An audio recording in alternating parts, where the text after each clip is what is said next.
કર્મેશ 7મા ધોરણમાં અભ્યાસ કરતો હતો. એના પપ્પા એને ખૂબ ધનવાન જોવા ઈચ્છતા હતા, એટલે ઊંચી ફીવાળી અંગ્રેજી માધ્યમની સ્કૂલમાં તેને દાખલ કરવામાં આવ્યો હતો. પણ કર્મેશ અલગારી જીવ હતો. એને પ્રકૃતિ વચ્ચે રહેવાનું અને સમય પસાર કરવાનું ખૂબ જ ગમતું.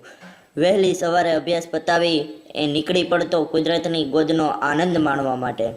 પ્રાતઃકાલીન મંદ મંદ વહેતો પવન, નાચતા કૂદતા ઝરણાઓ, સૂર્યોદયના પ્રથમ કિરણોમાં સ્નાન કરતી સરિતા, પર્વત ટોચે વિસ્તરેલી વનરાજી અને હરિયાળા ખેતરો, બગીચાના મહેકતા ફૂલો, આ બધું જાણે કર્મેશને સાદ કરતું.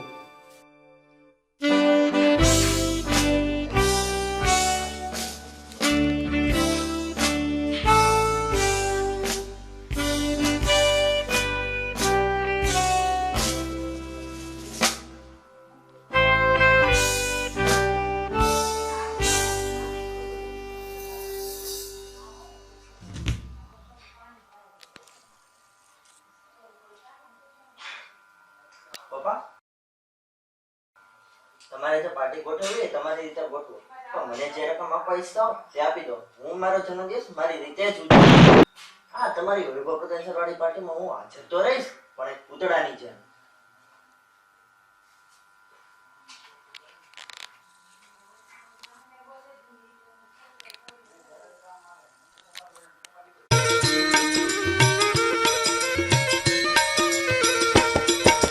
विद्यावान गुणी नति जादुर राम काज करवे गो आतुर प्रभु चरित सुनिवे गो रसिया राम लखन सीता मन बसिया विद्यावान गुणी नति जादुर राम काज करवे गो आतुर प्रभु चरित सुनिवे गो रसिया राम लखन सीता मन बसिया सूक्ष्म रूप धरि सियहि दिखावा विकट रूप धरि लंक जलावा विकट रूप धरि लंक जरावा विकट रूप धरि लंक जरावा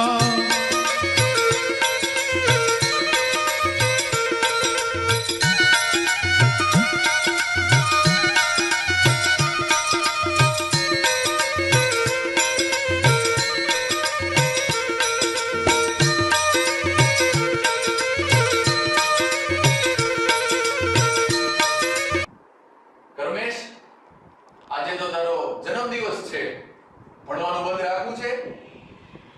જન્મદિને તો જલસા કરવા જોઈએ. આપણો દેશ રજાપ્રિય દેશ છે. રજાઓની તો લોકો તરસી આંખે વાટ જોતા હોય છે.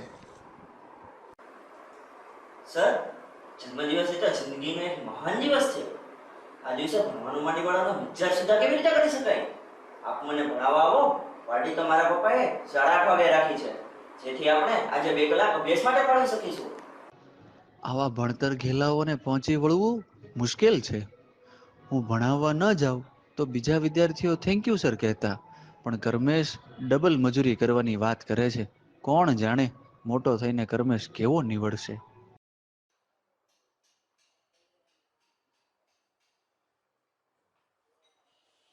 રમેશ, આજે આપણે બીજા વિષય પર વાત કરીશું, જેથી તું રિલેક્સ થઈ શકે. રમેશ, મને ખબર છે કે તારા પપ્પા તને જે પૈસા આપે છે જન્મદિને, તે તું દાન દક્ષિણામાં ખર્ચી નાખે છે. પૈસાને ભગવાન માની આડા અવળા જેવા માર્ગોથી પૈસા મળે એમાંથી મેળવી તેને તિજોરીમાં કેદ કરી રાખવાની કોશિશ કરવી જોઈએ. તે મહાપુરુષોના જીવન ચરિત્ર વાંચ્યા છે.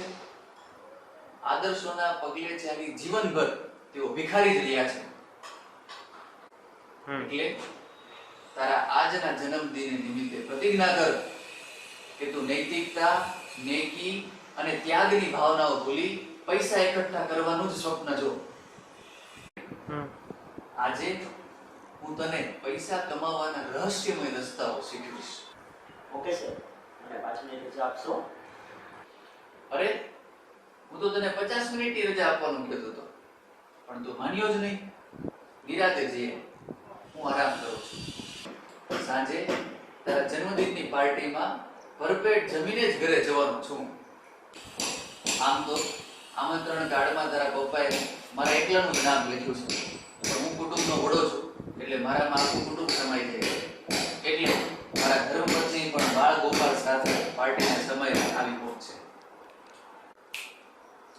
જ્યાં ને હોય ત્યાં નોંધરાનું શું મહત્વ?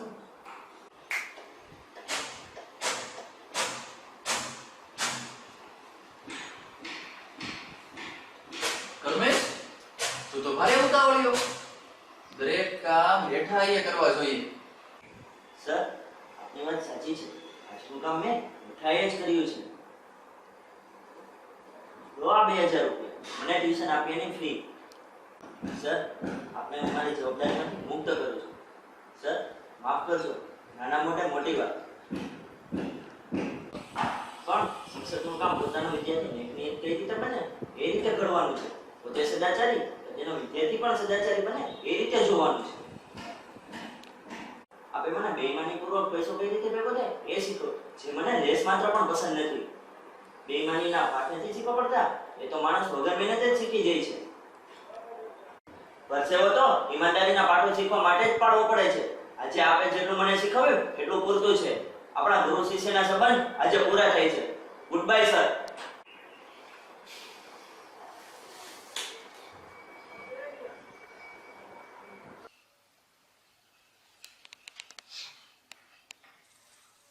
હાલો. હા મનહર, તું જાણે છે કે કર્મેશ પહેલેથી જ અભ્યાસમાં અત્યંત તેજસ્વી રહ્યો છે. એટલા માટે હું તેને ફર્ધર સ્ટડી માટે અમેરિકા મોકલવા ઈચ્છું છું. જેથી તે ત્યાં સ્થિર થઈ અને ખૂબ સારું ધન કમાય અને ફ્યુચરમાં તે અમને પણ ત્યાં બોલાવી લે.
પપ્પા, આપનો પુત્ર ભારતમાં સ્થિર થવા માંગે છે.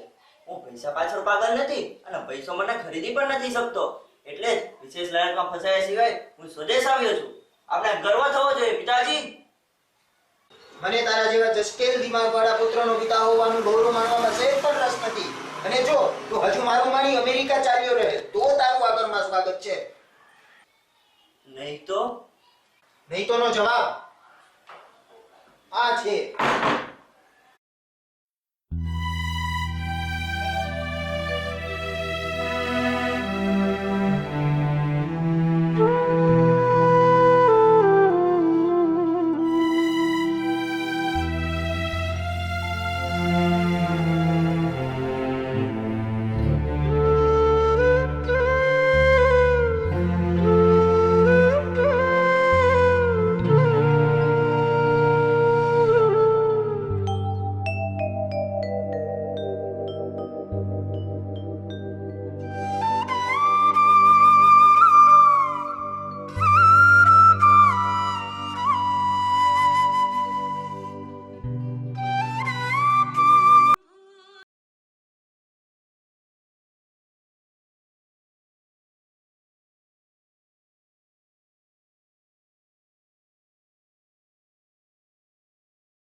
કર્મેશે પોતાની કમાણીમાંથી 4-5 ઓરડાની એક હોસ્પિટલ શરૂ કરી.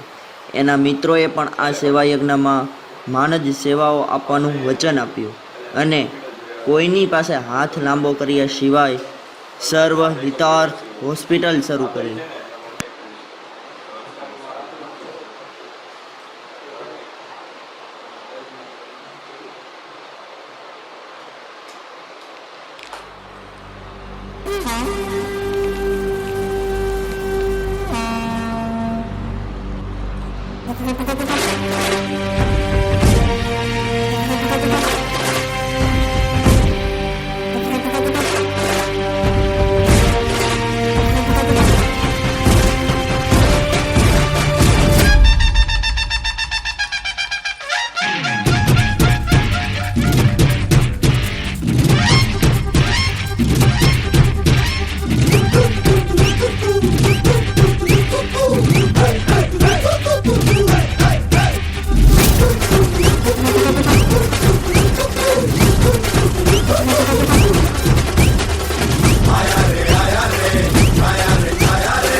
કેમ છો ડોક્ટર કર્મેશ? એકદમ fine. Please sit down. Thank you.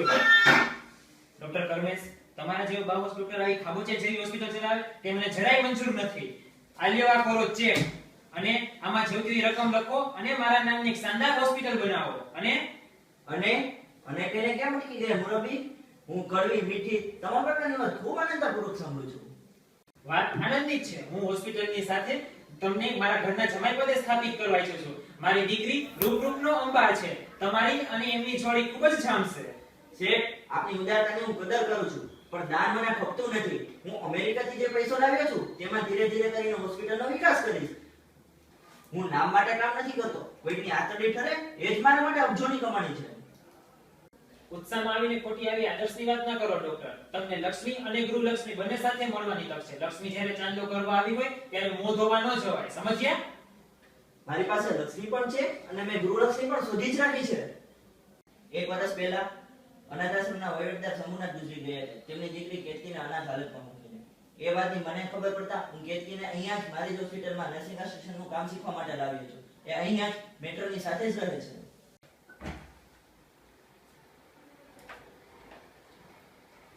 આ કોણ છે? ભાવિ ગૃહલક્ષ્મી કેતકી ચિત્રવીટી રતન છે. મને અનુકૂળ આવે એવો એમનો સ્વભાવ છે. જેને ડૂબી મરવાનો નિર્ણય કર્યો હોય એમને કોણ બચાવે? તમારી પુત્રતા તમને મુબારક. આ શેઠ કેમ નારાજ થઈને ચાલ્યા ગયા? જ્યારે માણસના મોટા સપના રોડાય ત્યારે માણસના ગુસ્સાનો પાર નથી રહેતો. એમના જમાઈ પદે હું સ્થાપિત થવા તૈયાર નતો તેનો આ દોષ છે.